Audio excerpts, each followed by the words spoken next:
Früher war Temu in Shein einfach durch die App geöffnet, günstige China-Artikel ausgewählt, kurz gewartet und dann kam es mit der Post. Aber ab den Juli 2026 ist das für immer vorbei. Europa will günstige China-Sendungen nicht wie bisher einfach durchwinken.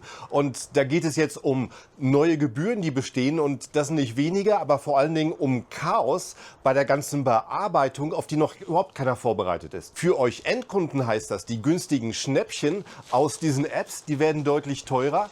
Aber für Temu, Shein, Amazon Haul heißt das eigentlich komplett das Ende von dem Geschäftsmodell für solche günstige China-Ware.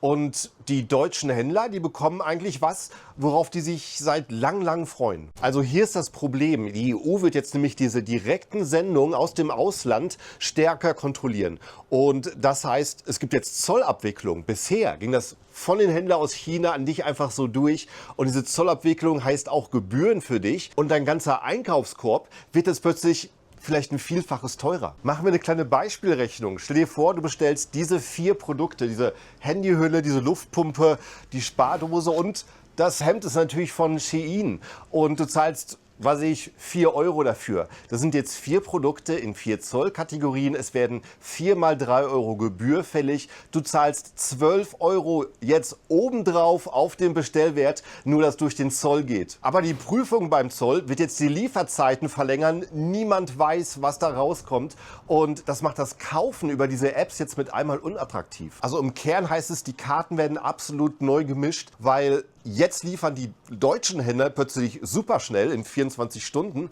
und sind vielleicht kaum noch teurer oder vielleicht sogar günstiger. Aber jetzt kommt die eigentliche Gefahr. Temu und Shein liefern 460.000 dieser Pakete am Tag in Deutschland aus. 460.000 am Tag. Und ab jetzt braucht jede Sendung Daten wie der Inhalt, der Warenwert, der Herkunft. Fehlen die Daten, müssen die ganzen Paketdienste per Hand recherchieren.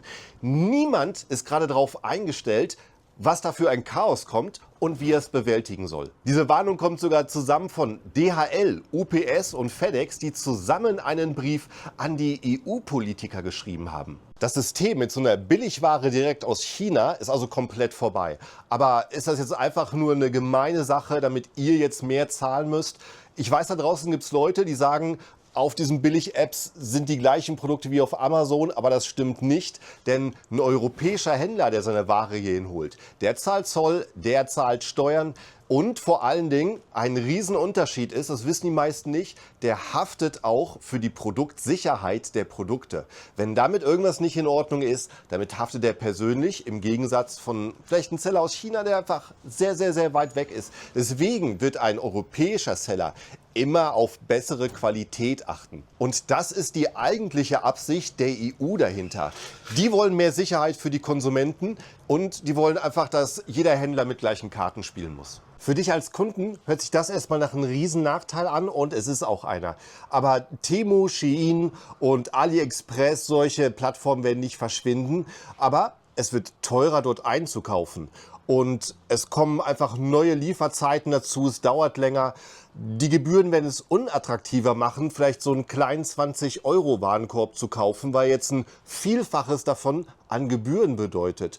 Und das heißt, Leute werden wieder häufiger bei lokalen Händlern kaufen. Also für dich heißt es konkret, es wird Dinge geben, die lohnen sich auf den App immer noch, aber man wird wieder vergleichen, lohnt sich vielleicht das Ding wirklich morgen zu haben und zahle ich vielleicht sogar das Gleiche, wenn ich es gleich aus Deutschland bestelle. Und wo sich 2 streiten, freut sich der Dritte und das ist hier ganz klar der deutsche Händler. Also der wird in den Mittelpunkt dieser Marktplätze in den nächsten Jahren geraten wie niemand. Du hast deine Ware in Deutschland, du kannst morgen liefern und vor allen Dingen du bietest das Vertrauen, dass deine Ware sicher ist. Ich glaube, das wird den Leuten jetzt auch klarer. Als Händler heißt das auch weniger Billigdruck und es wird wieder fair für alle. Damit ist hier das Fazit am Ende. Wenn dein Hobby war, bisher günstige Waren aus China zu bestellen, wie zum Beispiel Fashion, das ist jetzt vorbei. Die Paketdienste, der Zoll und die Marktplätze, die stehen vor einem riesen Problem. Das kann noch keiner abschätzen. Also vielleicht kommt im Juli sowieso keine Ware durch. Aber mittelfristig hat der Kunde schon was davon, weil der Handel wird wieder fairer. Händler hier in Deutschland können ihre Ware auch zu Preisen anbieten, zu denen sie wirklich was verdienen können, so wie es sein muss. Und der Verbraucher Verbraucher bekommt sichere Ware, die von einem ordentlichen Business kommen. Also jetzt können wir wirklich gespannt sein, ist das Ende dieser Billigmarktplätze? War das etwas, was wir uns erinnern werden wie Crazy Frog Klingeltöne im Werbefernsehen? Oder arbeiten diese Apps heimlich schon an der nächstgroßen Sache? Ich bin gespannt. Ich wünsche euch alle gute Schnäppchen-Einkäufe auch noch in Zukunft. Ciao, ciao.